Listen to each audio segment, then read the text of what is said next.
สบายดีเพื่อนๆวันนี้ตุพุดมาอยู่ที่งานเอ็กซ์โปของ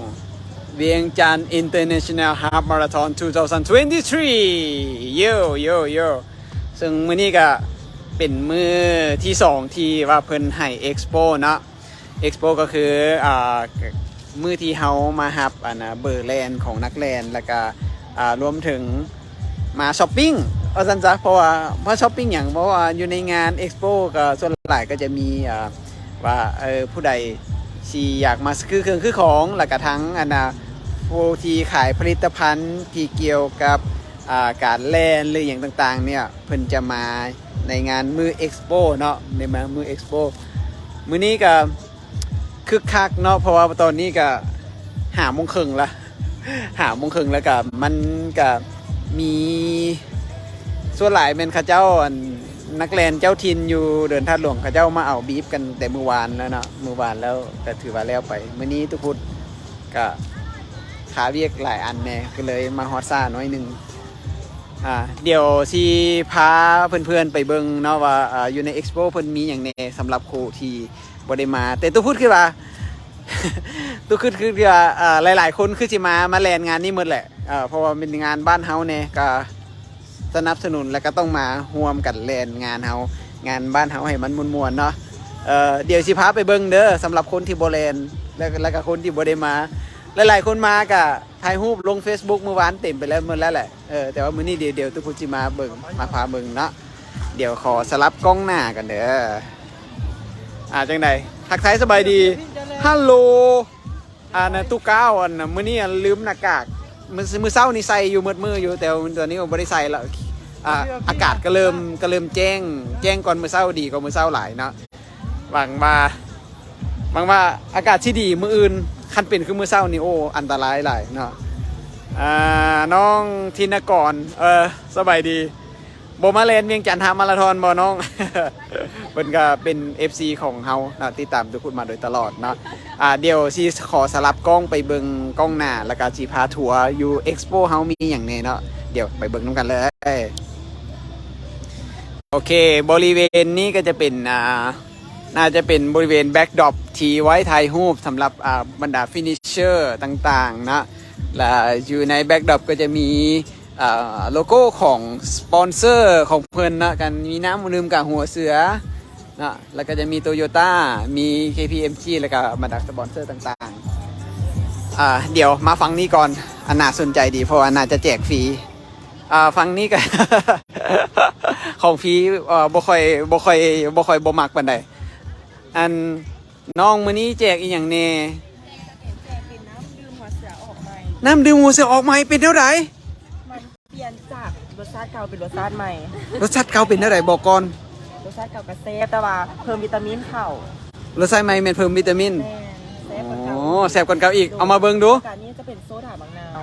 งนาวเอาโฆษณาเลยขายเลยโฆษณาเป็นเท่าไหร่เอาบางนาวเป็นเท่าไหร่เอาเปลี่ยนคนบ่ลือแล้วจะบ่มีน้ำตาลโดยแต่ว่ามีวิตามินซีสูงโดยกินแล้วสดชื่นมีน้ำตาลบ่มีน้ำตาล0แคลอรี่ 0%ว้าวนี่เด้อแคลอรี่ 0%เพิ่นเอามาให้เบิ่งโลดนี่ใหม่อันนี้ให้ตู้ฟรีบ่ป่องนึงแม่นบ่หลายป่องได้บ่เดี๋ยวขอเก็บก่อนเด้อขอยัดใส่แหน่อุ้ยตายขอบใจหลายๆมันยังสิมีป้ายให้เด้อสูตรใหม่รสชาติดีกว่าเก่าเดี๋ยวตู้พูดสิไปลองก่อนแล้วสิมาบอกว่ารสชาติดีจังไดเนาะขอบใจหลายๆเด้อโดยขอบใจได้ของฟรีไปละนี่ผู้นี้ก็มักได้ของฟรีได้ผู้นี้กะนี่2 ตัวผู้ใดนะนานว่าได้2 ตัวโอ้พี่โลโคตรเดี๋ยวไปเบิ่งก่อนเนาะโอเคเดี๋ยวอยู่บริเวณนี้ก็จะเป็นบริเวณของการลงทะเบียนเนาะก็จะมีจัดเป็นช่องเนาะเป็นช่องอยู่นี่เนาะลงทะเบียนช่องนี้แมนสำหรับคนที่ลงทะเบียนใหม่หมายความว่าบ่ได้ลงทะเบียนออนไลน์บ่ได้ลงทะเบียน Early Bird เนาะจะมาลงทะเบียนอยู่นี่เด้อ5 โลก็ได้10 โลก็ได้แล้วก็ฮาล์ฟมาราธอน21 กิโลมาลงทะเบียนอยู่บ่นี้ตอนนี้เพิ่นยังลงทะเบียนอยู่เรื่อยๆเนาะสำหรับคนที่ลงทะเบียนใหม่ที่ว่าตัดสินใจนาทีสุดท้ายเนาะเพิ่นสิปิดลงทะเบียนแมนตอน 6 โมงแรงเนาะหรือว่า 7 โมงแรงนี่แหละคันผู้ใดที่อยากจะมายังทันอยู่เด้อนะ new registration here ต่อมานี่เมนสำหรับกลุ่ม company group นะ company group ตัวนี้ก็คือบรรดาบริษัทห้างห้านหรือว่า corporate ต่างๆที่ว่าลงทะเบียนเป็นกลุ่มหันสามารถให้ตัวแทนของบริษัทมาฮับบีฟได้อยู่ตรงนี้เลยจะมีน้องๆคอยให้บริการอยู่ตรงนี้เด้อและก็ส่องต่อมาแมนส่องของฮาล์ฟมาราธอนเนาะฮาล์ฟมาราธอน21 กิโลเมตรนะเรดพิกอัพก็จะมีน้องอยู่2 คนเด้อน้องอยู่2 คนเพิ่นจะคอยนะครับมีแต่เช็คregistration ลงทะเบียนเจ้าตัวของตัวเองเนาะในนั้นจะมีบาร์โค้ดแล้วก็จะมีเลขบีฟที่ส่งมาให้เนาะหลังจากเพิ่นเช็คแล้วเพิ่นก็จะเอาเรดคิดให้เนาะถึงจะมีเบอร์มีเสื้อเนาะแล้วก็มีถุงที่มอบให้ฝั่งนี้ก็จะเป็น10 กิโลเนาะผู้ใดที่เล่นมินิมาราธอน10 กิโลเด้อสู้ๆ น้องๆอาสาสมัครที่ว่าแอคทีฟดีขนาดเนาะนี่ก็10 กิโลคือกันแล้วต่อมาก็เป็น5 กิโลเด้อสำหรับท่านใดที่ลงทะเบียน5 กิโลแมนมาหับอยู่ตรงนี้นะมีน้องๆช่วยให้ความสะดวกอยู่ตรงนี้หลังจากฮับบีฟตัวเองแล้วสามารถมาเช็คว่าบีฟตัวเองซื้อแล้วก็รุ่นอายุต่างๆมันถูกต้องบ่แม่นมาเช็คอยู่นี่เด้อสปอร์ตสเตทเนาะสปอร์ตสเตทเอเชียจะเป็นคนมาจับผลการแลนหรือว่าผลการแข่งขันของนี่ยังเป็นทางการเนาะซึ่งมีทามมิ่งชิปในบีฟของแต่ละคนเนาะถือว่าเสื้อใจได้นะงานนี้เจ้านี่เพิ่นใส่ประจำเนาะอีกฝั่งหนึ่งเนาะทางด้านนี้ก็จะเป็นออกมาแล้วนะออกจากบริเวณที่เขาฮับบีฟแล้วก็เช็คทามมิ่งชิปเรียบร้อยนะก็จะมีสตอร์ที่ว่าขายเครื่องทีละนึกเนาะขายเครื่องทีละนึกของงานเนาะก็จะมีอันนี้เนาะของที่ขายอยู่เด้ออันนี้มีแจกน้ำฟรีพร้อมแล้วก็มีนี่เด้อมีสตอร์ที่เป็นขายเครื่องเนาะแอปใหม่เนาะขายเครื่องเด้อ Lazada ลาวสนใจสามารถสมัครเข้ามาขายได้แล้วฝั่งนี้เนาะก็จะมีพวกขายผลิตภัณฑ์ของเกี่ยวกับการแลนเนาะดีเวอร์เด้อ5 ฟรี 1 2 ละ 60 บาทหรือว่าประมาณ30,000 กีบเนาะกูเจลก็มีเด้อที่เป็นแบบเชลวิงกัมเนาะแล้วก็จะมีพวกสายคาดเข็มคาดต่างๆแล้วก็จะมีพวกธงตีนแล้วก็อันที่ฮัดนาแข่งนี้ช่วยเนาะเวลาเฮาแลนฟูลมาราธอนนี่ตุกพุดกระไซคือกันเป็นยี่ห้อที่ตุกพุดซื้อคือกันเนาะไททันเนาะโอเคอีกฝั่งนี้ก็จะมีว้าวแว่นตางามๆเด้อแว่นตางามๆอยู่นี่เด้อผู้ใดสนใจแว่นกันแดดใส่แล้วเล่นที่อยู่นี่มีหลายให้เลือกมีทั้งแบบด้านแบบสีแบบปลอดอย่างมีหมดมาซื้อได้แต่บ่ฮู้ราคาเด้อ แล้วSpecs Eyewear นะบัดนี้บูธตัวนี้แมนบูธซื้อรูปล่วงหน้า ซื้อรูปงานก่อนงานเวียงจันทร์มาราธอนที่เดือน12หันนะแลนจบมาแล้วหันนะมาซื้อได้อยู่นี่เนาะ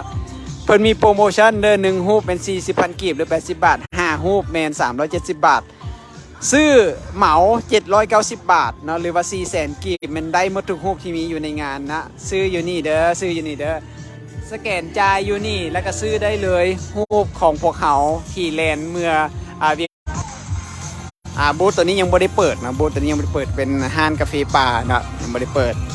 ต่อมาอีกก็จะมีแมวหรือว่าหนูมัสคอตของน้ำดื่มกับหัวเสือสีฟ้าบ่เคยเห็นเถื่อแต่อยู่นี่เด้อเสือสีฟ้าอยู่นี่แล้วผู้ใดอยากเขียนโน้ตเอียงให้ตัวเองหรือเขียนด่าคนอื่นก็เซิร์ชมาเขียนแล้วก็ติดไว้นี่เนาะเขียนด่าได้หรือว่าอยากแจกเบอร์เด้อ หรือว่าอยากแจกเบอร์มาแจกอยู่นี่ได้เนาะมาเบิ่งเอาเด้อผู้ใดเขียนด่าผู้ใดเป็นอยู่ในนี่แหละ มีน้องๆสวยอยู่นี่เด้อมีน้องสวยนี่บูธต่อมาออโต้มาเช่นะซึ่งเป็นแอป ขายรถมือสองเนาะอยู่ในนี่เด้อผู้ใดอยากซื้อรถมานี่ได้มาสอบถามเพิ่นได้เนาะอยู่นี่เด้ออยู่นี่เด้อมาเช่เด้อมีเครื่องแจกพร้อมแจกอีหยัง แยกอันติดโทรศัพท์ อ่านติดโทรศัพท์ นี่จะมาหาเขานอกกดไลค์กดแชร์เพจ Facebook เขานะครับตามไปเลยคือว่าข่าวรถมากดสภาพกับพวกเขาสิสภาพรถเอาไปแจกเสือเขา บริษัทคนลาวอ่ะ แม่น บริษัทคนลาวเด้ออัลโตมาเช่เด้อสนใจรถนะมาซื้อนะเข้าไปเบิ่งอยู่ในข้อมูลของเพิ่นได้เนาะซึ่งจะมีที่อยู่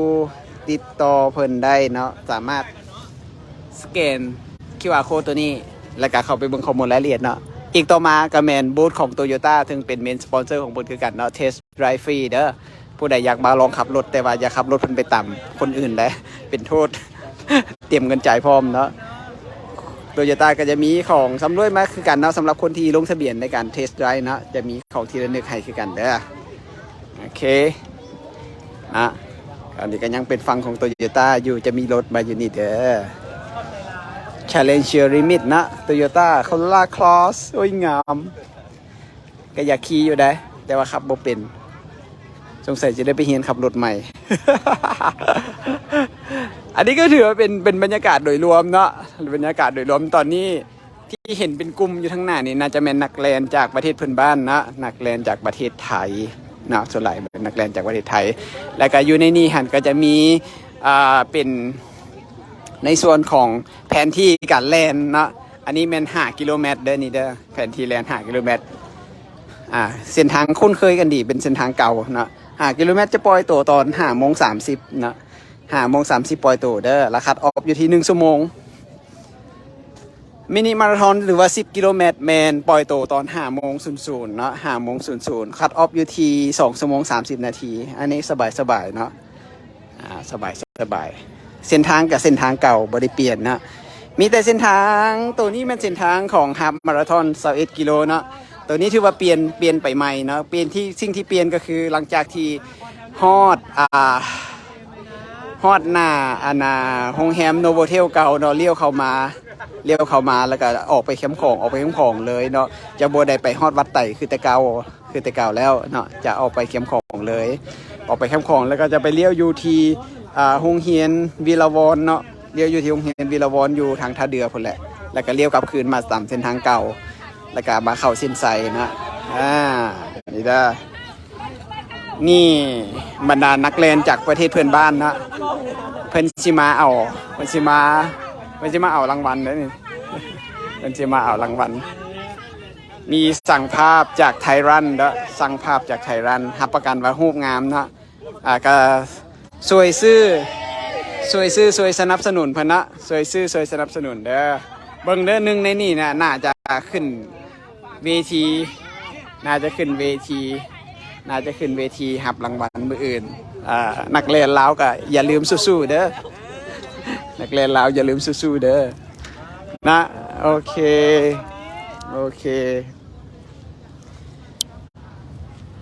ถือว่าได้พาทัวร์เป็นที่เรียบร้อยแล้วเนาะสำหรับเอ็กซ์โปของงานเวียงจันทร์ International Half Marathon 20222023กลับไปอย่าง22บริจัดเนาะเรียบร้อยแล้วเนาะก็มีแต่มืออื่นเจอกันเนาะมือเจอกันแล้วเขาสิหวังว่า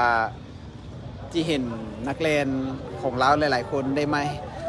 ทำสถิติที่ดีๆเนาะแล้วก็ขึ้นรับรางวัลเนาะสู้นักเรียนต่างชาติให้ได้เด้อโดยเฉพาะขอเชียร์น้องรถแก้วเนาะ